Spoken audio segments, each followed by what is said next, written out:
Ni kukaribishe Love Life Academy. Leo Mungu amenipa neema na leo nataka nikufundishe kitu ambacho ni cha kuweza kukuvusha eneo fulani katika mfumo wako unaoita ni upendo. Lakini kumbe kuna hisia ndani zinazoweza kukuongoza usipokuwa makini, zikupoteze linapokuja swala la mapenzi, mahusiano, ndoa na katika kutengeneza mwenzi wa maisha yako. Leo watu wengi wanapambania ex zao, wapo wengi wanapambania mahusiano, wapo wengi wanapambania ndoa, wapo wengi wana migogoro kwenye ndoa, hata kwenye mfumo wao wa maisha. Si kwa sababu Mungu aliwaumbia hicho, ila kuna wakati mapenzi ya Mungu hayajazingatiwa, au kuna vita ya adui imeingilia, au sisi tumefanya maamuzi yasiyo sahihi. Kumbuka, kuna aina kuu tatu hizi za upendo, na hizi mbili zikuongoze kwanza, alafu ya tatu ndo ije. Ya kwanza, kanuni au aina ya upendo ya kwanza au ya aina ya upendo ni eros. Eros is emotional or sexual love desire. Eros ni aina ya upendo ambayo inaendana na msisimuko wa mwili, msisimuko wa tendo la ndoa au msisimuko wa kihisia. Kwa hiyo hii ndo inayokupa msisimuko unapomwona mwanaume au mwanamke ukasisimuka, na hii ndo inayopelekea tendo la ndoa, hii inayopelekea uzazi kwa mwanadamu.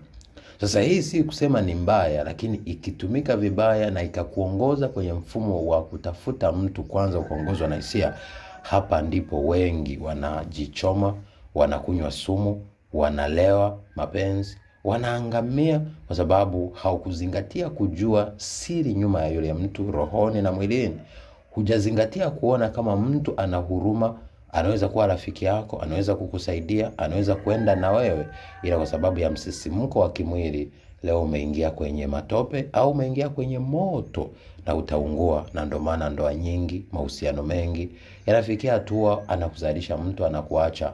Leo yuko na wewe, kesho anaondoka kwa sababu mlibatana kwa sababu ya misisimuko ya tendo la ndoa au mahusiano ya kimwili, si ya kiroho.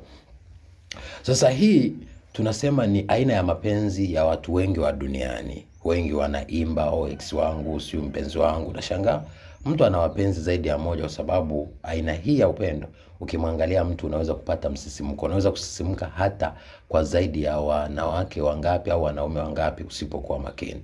Lakini aina ya pili ya upendo ni philia. Philia ni friendship love au ni upendo ambao unahusiana na urafiki.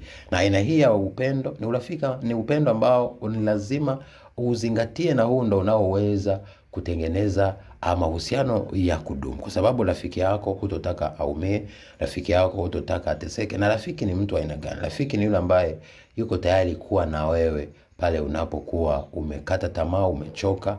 Yuko tayari kukusaidia na yuko tayari kukutengenezea uhusiano wa kuweza kuwa na furaha na amani, si kwa sababu ya misisimuko ya kimwili, bali ni ule urafiki wa mtu. Kumbuka kuna urafiki wa aina mbili, urafiki kwenye mahusiano ya kimapenzi, lakini pia kuna urafiki wa ndugu. Sasa urafiki wa ndugu huu tunasema ni sacred love, au urafiki ambao au mapenzi ambayo yamebarikiwa au yametakasika au matakatifu, ambayo hayaruhusu tendo la ndoa au uhusiano wa kimapenzi.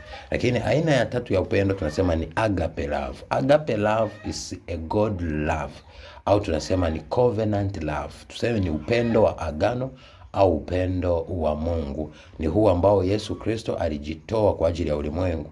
Ni huu ambao Baba alimtoa mwanae. Ni huu upendo ambao Mungu anatuambia mtu, ili tuoneshe upendo tuwe tayari kujitoa na kufa kwa ajili ya marafiki zetu. Kwa hiyo upendo huu ni upendo ambao uko tayari kutohesabu mabaya, uko tayari kutoona chuki. Ukisoma kitabu cha Kumbukumbu cha Wakorinto wa kwanza sura ya 13 mstari wa kwanza mpaka 13, tunaona upendo huvumilia, hauhesabu mabaya, hauangalii mambo yale. Huo ndo tunasema ni upendo wa Mungu. Unapokuwa nao upendo ndio unaoweza kujenga ndoa ya kudumu, kwa sababu hutomhesabia mabaya mwenzako na ni rahisi kusamehe aina ya upendo huu. Kwa ili utafute mwenzi na uweze kuishi naye, kwanza lazima utangulize agape love, yani umpate mtu kwenye mahusiano ya kimungu na kwenye agano la kimungu, ambalo halitozingatia zinaa na uchafu na mambo ya misisimuko kwanza ya kimwili, bali kule kujitoa kwa nyote wawili kuungana. Lakini baada ya hapo lazima uje ni philia. Philia ni ufate friendship love,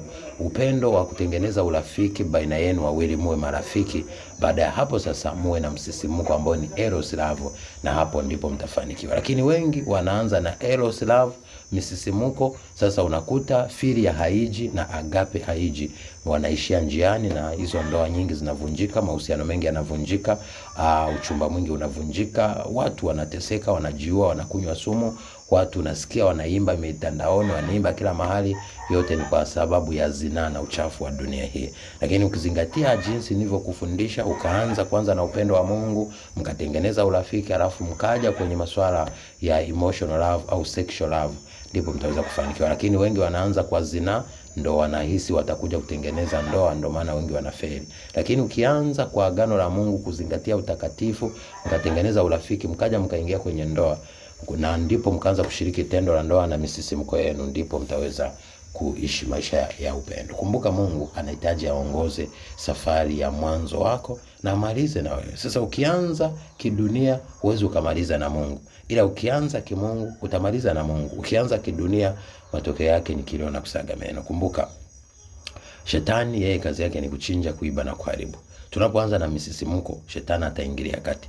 Lakini tunapoanza na upendo wa agano la Mungu kwa kuzingatia misingi ya kimungu, Mungu ataingilia kati, tutapata uzima, kisha tuwe nao tele. Soma kitabu cha Yohana 10:10, utapata majibu ya haya ninayokufundisha. Nawapenda. God bless you, be a shining star. Thank you for watching.